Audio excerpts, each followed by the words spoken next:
విధంగా బండారు రామ్మోహన్ రావు గారు, వారు ప్రముఖ రాజకీయ విశ్లేషకులు.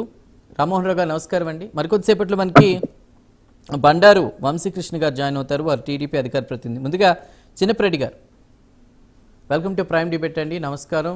ఎలా చూడాలి వైసీపీ వీక్షకులకు అలాగే ప్యానెల్ సభ్యులందరూ కూడా నమస్కారం సార్. రైట్, చెప్పండి సార్, ఏంటి మీ వ్యూహం ఏంటి ఇప్పుడు నెక్స్ట్ లోకల్ ఫైట్ కోసమేనా ఇదంతా కూడా? సార్, వైఎస్ఆర్ కాంగ్రెస్ పార్టీ మొదటి నుంచి కూడా ఈ ఫైట్స్ తోటే, ప్రజా ఉద్యమాలతోటే వైఎస్ఆర్ కాంగ్రెస్ పార్టీ స్టార్ట్ అయింది సార్. అక్కడి నుంచి కూడా వైఎస్ఆర్ కాంగ్రెస్ పార్టీ కార్యకర్తల మీద, నాయకుల మీద, ముఖ్యంగా మా నాయకుడు జగన్మోహన్ రెడ్డి గారి మీద కేసులు పెట్టడం, భయభ్రాంతులకు గురి చేసినటువంటి పరిస్థితులు చేసి ఆ ముసుగులో రాజకీయం చేయాలని చూసిన వాళ్ళేమో వాళ్ళు, మేమేమో ప్రజలకి అవసరాలు ఏమున్నాయి, ప్రజల యొక్క ఆలోచనలు ఏమున్నాయి, వాళ్ళకి ఎలాంటి ఇబ్బందులు ఉన్నాయి, వాటన్నిటి మీద కూడా ధర్నాలు, దీక్షలు, రాస్తారోకోలు చేసినన్ని వైఎస్ఆర్ కాంగ్రెస్ పార్టీ చేసినని ఈ భారతదేశంలో ఎవరూ చేసి ఉండరు. అంత గొప్ప పునాదులతో పుట్టిన పార్టీ కాబట్టి మేము గెలిచినా ఓడినా నిరంతరం ప్రజల్లోనే ఉంటాం. వారు ఓడిపోతే వెంటనే మొత్తం బ్యాకప్ చేసుకొని హైదరాబాద్ వెళ్ళిపోతారు.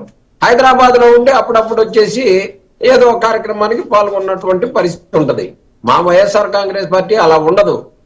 మీరు ఒకటే చెప్తా ఉన్నారు, మా వ్యూహాలు వాళ్ళు ఏదో కనుక్కోలేకపోతున్నారు సార్. అసలు వైఎస్ఆర్ కాంగ్రెస్ పార్టీ సమస్య మీద స్పందిస్తుంది. ఆ సమస్యలని రాకుండా చేసుకుంటే వైఎస్ఆర్ కాంగ్రెస్ పార్టీ బయటికి రాదు కదా. మొన్న వివస్త్రణ చేశారు సార్ తెలుగుదేశం వాళ్ళు గుంటూరులో. చేయకపోతే అసలు ఇష్యూ లేదు కదా. డిఎస్సికి సంబంధించినటువంటి వివాదం ఉంది సార్, అది వివాదం లేకపోతే అసలు ఇష్యూ లేదు కదా.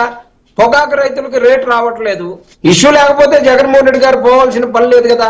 మిర్చి రైతులకి రావట్లేదు, రేటు రావట్లేదు, జగన్మోహన్ రెడ్డి గారు వెళ్లాల్సిన అవసరం లేదు కదా. అదే జగన్మోహన్ రెడ్డి గారు వెళ్ళాలి అనేటటువంటి అవకాశాన్ని మీరు కల్పించి జగన్మోహన్ రెడ్డి గారు పోయేటట్టు మీరు చేస్తున్నారు. అలాగే మామిడి రైతులు చిత్తూరు, లేకపోతే ఇంతమంది రేపులు, మర్డర్లు, గ్యాంగ్ రేపులు, అత్తమకోడళ్ళ మీద రేపులు, ఇన్ని రకాల అవకాశాలు మొత్తం వాళ్లే ఇచ్చి అన్ని జరిగిన తర్వాత వైఎస్ఆర్ కాంగ్రెస్ పార్టీ అధ్యక్షుడు జగన్మోహన్ రెడ్డి గారు ప్రతిపక్ష నాయకుడిగా వారందరినీ పలకరించి వారికి మనోధైర్యాన్ని ఇచ్చి, సరే ఆ ప్రభుత్వం ఎలా చేసినా మన ప్రభుత్వం వచ్చాక మంచి చేద్దాం, ఇంకా మంచి చేసేటటువంటి అవకాశాలు పరిశీలిద్దాం, ఇదిగోండి నాతోటి ఇదిగో ఈ మంచి నేను చేయగలుగుతాను ఈ నిమిషానికి అని చెప్పేసి ఏదో చెప్పి వాళ్ళకి భరోసా నింపి వచ్చేటటువంటి పరిస్థితుల్లో వైఎస్ఆర్ కాంగ్రెస్ పార్టీ ఉంటుంది. అలాగే ఇప్పుడు డిఎస్సికి సంబంధించినటువంటి అంశాలు, జంజీ ఉద్యమాలు ఈ రకంగా మొత్తం చుట్టుముట్టున్నాయి. ఈ తెలుగుదేశం కూటమేమో ఎంతసేపు ఈ రోజు మళ్ళీ మా ఎమ్మెల్యే విరూపాక్ష గారిని అరెస్ట్ చేయడం జరిగింది.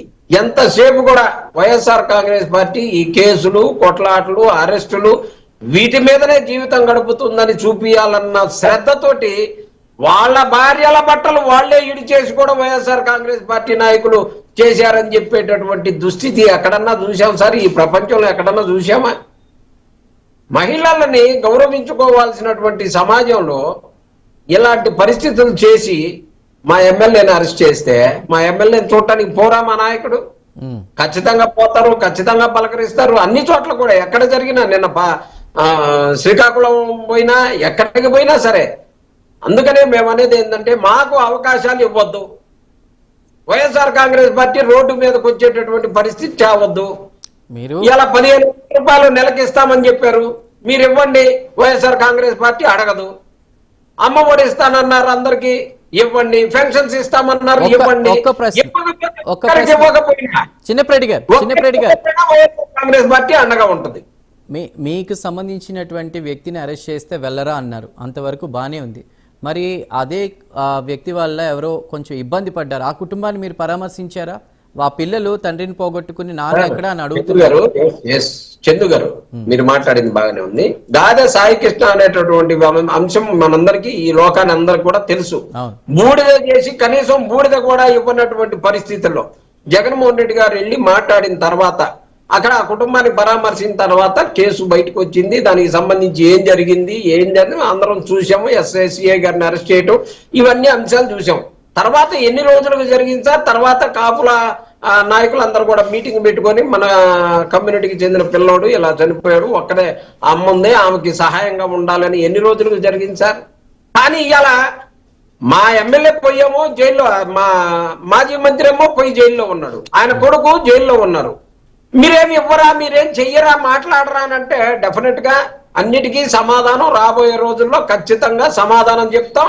ఆ సమాధానం ఎక్కడ కూడా వైఎస్ఆర్ కాంగ్రెస్ పార్టీ ఏ వర్గాన్ని కూడా ఇబ్బంది పెట్టేటటువంటి పార్టీ కాదు సార్. ప్రతి వర్గాన్ని కూడా జగన్మోహన్ రెడ్డి గారు దగ్గరుండి చూసుకునేటటువంటి మనిషి సార్. అందుకనే ఎక్కడ ఏది జరిగినా ప్రతి దానికి కూడా మీరు అడిగిన దానికి ఇదే సమానం. ప్రతి దానికి కూడా మాకు అవకాశం ఉన్న రీతిలో ప్రతిపక్ష పాత్రలో మేము ఎంత చేయగలిగితే అంత మంచి చేసేటటువంటి పరిస్థితే ఉంటదని చెప్పేసి తెలియపరుస్తాం. రైట్. చిన్నప్పరెడ్డి గారు, సాయికృష్ణ అంశం తీశారు, నేను కాదనట్లేదు, కానీ అదంతా ప్రొసీజర్ అంతా నడుస్తూ ఉంది, నిజాలు బయటికి రావాలి, అది మనం కోరుకుందాం. కానీ నేను ఇక్కడే మీరు మీకు సంబంధించిన వ్యక్తి జైల్లో ఉంటే పరామర్శించడానికి వెళ్ళా అన్నారు. ఒక వ్యక్తి చనిపోయి ఆ పిల్లలు తండ్రి ఎక్కడా అని అడుగుతున్నారు. దానికి కారణమైన వాళ్ళని పలకరించడానికి వెళ్ళారు, కానీ వాళ్ళని పరామర్శించడానికి ఎందుకు వెళ్ళలేదు అంటున్నారు ప్రతిపక్ష హోదాలో. దానికి మీరు సమాధానం ఇవ్వలేదు. మీరు చెప్పారు సార్, వైఎస్ఆర్ కాంగ్రెస్ పార్టీకి కొన్ని విధి విధానాలు ఉంటాయి, ఖచ్చితంగా అన్నిటికీ సమాధానం చెప్తాం. రాబోయే రోజుల్లో ఖచ్చితంగా అన్నిటికీ మంచి జరుగుద్దని చెప్పి చెప్తా ఉన్నా. దానికి ప్రత్యేకంగా ఇప్పుడే కావాలి, ఇప్పుడే పోవాలి, ఇప్పుడే సమాధానం చెప్పాలి అని అంటే దానికి నాయకుడు తీసుకునే నిర్ణయాలను బట్టి ముందుకు పోతా ఉంటది. రాబోయే రోజుల్లో ఖచ్చితంగా హామీ ఇస్తా ఉన్నాం. ఖచ్చితంగా మంచి జరుగుతా కుటుంబానికి కానీ ఆ జిల్లాలో ఎలాంటి బాధితులు ఇంకెవరన్నా ఉన్నా కానీ తెలుగుదేశం కూటమికి బాధితులుగా ఉన్నటువంటి వారు ఎవరైనా ఉన్నా కానీ ఖచ్చితంగా మేము మంచి చేయబోతున్నామని చెప్పేసి చెప్పగలం.